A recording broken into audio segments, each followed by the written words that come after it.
আসসালামু আলাইকুম, সবাই কেমন আছেন? আলহামদুলিল্লাহ আমরা তো অনেক ভালো আছি। বিয়ে শাদি তো অনেক খাইলাম।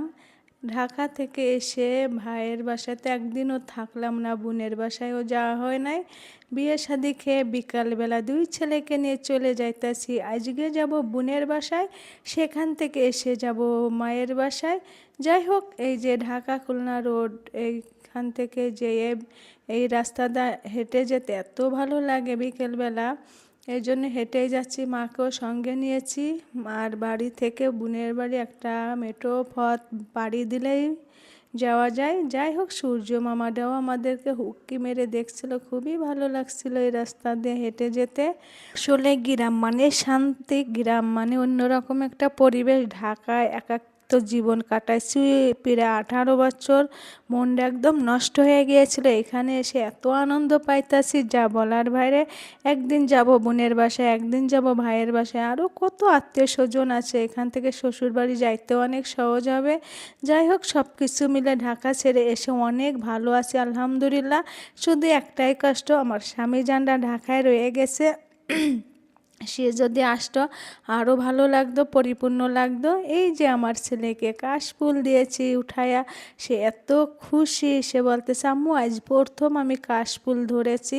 দেখেন সে কত খুশি। আসলে গ্রামে না থাকলে বাচ্চাদের সব কিছু দেখা হয় না, মানে বুঝেও না, জানেও না। এই যে একটা মেঠোপথ পাড়ি দিয়ে যাইতাছি, এই অক্সিজেনটা যে নিতাছি, এটাও যে শরীরের জন্য কত উপকার যা বলে বোঝানো যাবে না। এই গাছের তাল এত মিষ্টি, একটা তাল দেখে বলছিলাম, মা তালটা নেও, কাঁচাই খাবো, অনেক বছর কাঁচা তাল খাওয়া হয় না। কিন্তু দুঃখের বিষয়, তালটা 2-1 দিন আগেই পড়ছিল, নষ্ট হয়ে গিয়েছে, তাই মা ছেলে দিল। সব কিছু মিলে অনেক ভালোই লাগে এই রাস্তা দিয়ে হেঁটে যেতে। আর একটু গেলেই আমার বোনের বাসা, একদম মাঠে পাড়ি দিলেই ওদের একটা বড় ফ্যামিলি। আমার শ্বশুরবাড়ি যেমন বড় ফ্যামিলি, আমার বোনের বাড়িটাও এরকমই। যাই হোক, বিড়াল দেখলে ভাইজানের তো মাথা নষ্ট হয়ে যায়, তারা বিড়াল পালতে চায়, কিন্তু রুমের ভিতর আমার ভালো লাগে না, তার জন্যে আনা হয় না। এই যে বোনের বাসায় চলে আসছি, এখানে অনেক মজা করব। এই যে সন্ধ্যার নাস্তা খেয়েছিলাম, ওইটা ভিডিও করতে মনে নাই, এটা ছিল আমাদের রাতের খাবার। যাই হোক, রাতের খাবার খেয়ে দিয়ে তো অনেক আনন্দ করছিলাম, সবাই মিলে এক জায়গায় বসে পান খেয়েছিলাম, গল্প দিয়েছিলাম, অনেক রাত পর্যন্ত আড্ডা দিয়েছিলাম। এটা কিন্তু চুই ঝাল, যশোর জেলা মানে মাংসের ভিতর চুই ঝাল অবশ্যই থাকবে। পরের দিন সকালে নাস্তা পানি খেয়ে ভাগ্নিকে নিয়ে চলে আসছি পুকুরে। মাছ ধরি না যে ছিপ দিয়ে কত বছর, যা বলে বোঝানো যাবে না। তার জন্যে বলছিলাম আজকে একটু পুকুরে মাছ ধরবো। দেখেন পিছনটা কত সুন্দর লাগতাছে। এটা অনেক বড় পুকুর আমার দুলাভাইয়ের, তারাও অনেক বড় ফ্যামিলি। এই যে দেখেন ছিপ ফেলার সাথেই তেলাপিয়া মাছ উঠে আসছে।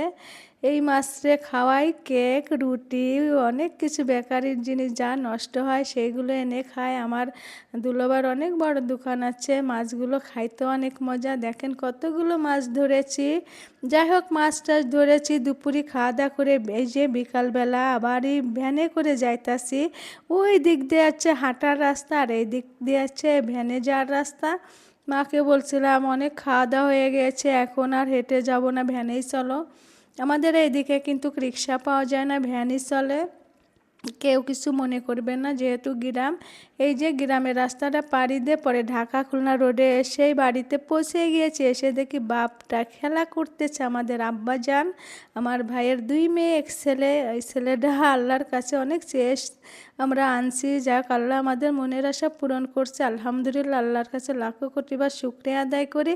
যাই হোক, এসে দেখি আমার ভাইজি মিষ্টি বানায় রাখছে, আর ভাবি অনেকগুলো ফল টল কেটে দিল সন্ধ্যার নাস্তা হিসেবে। খেয়েছি, পেঁপেটা আমার কাছে এত মজা লেগেছিল, আমি তো কয়েক পিস খেয়েই নিছি, কিন্তু মালটাটা তো খাওয়া হয় নাই।